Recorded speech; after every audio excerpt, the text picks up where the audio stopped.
Anyway तुम्ही या सगळ्या प्रकरणानंतर फडणवीस साहेब किंवा काय यांच्याशी कोणाशी संपर्क साधण्याचा प्रयत्न केला?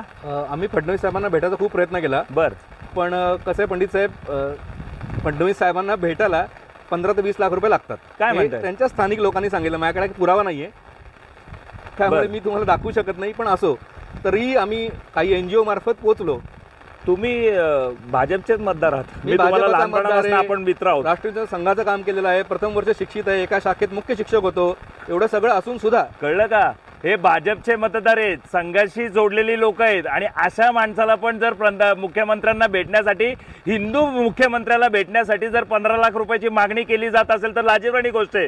पुरावा नाहीये म्हणून आम्ही याला ठामपणे सांगत नाही, पण 15 लाख मागितले गेले. पुढे काय म्हणणं होतं त्यांचं? आम्ही काही NGO मार्फत मंत्रालयात पोहोचलो आणि फडणवीस साहेबांच्या सुयोसख्यांना भेटलो. त्यांना ही सगळी केस समजून सांगितली.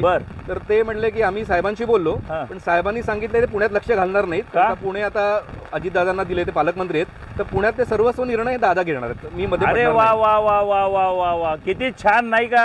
हे अशा पद्धतीने जर महाराष्ट्र आणि भारत चालवला जात असेल तर अवघड आहे.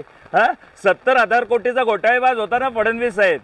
70,000 कोटीचा घोटाळेबाज होता. त्याच्याकडे पुणे हे त्याच्या स्वाधीन करून टाकलं का?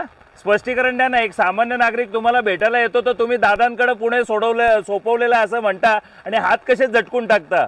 तुमचा PA म्हटला, एक सर्वसामान्य नागरिक बोलतोय, भाजपचा मतदार आहे, संघाचा स्वयंसेवक आहे हा माणूस. आणि जर अशा स्वयंसेवकाला आणि भाजपच्या मतदाराबरोबर अशी परिस्थिती होत असेल तर 11 वर्षात यांनी हेच मिळवलं का? याचं स्पष्टीकरण फडणवीस आणि मोदींनी द्यावं.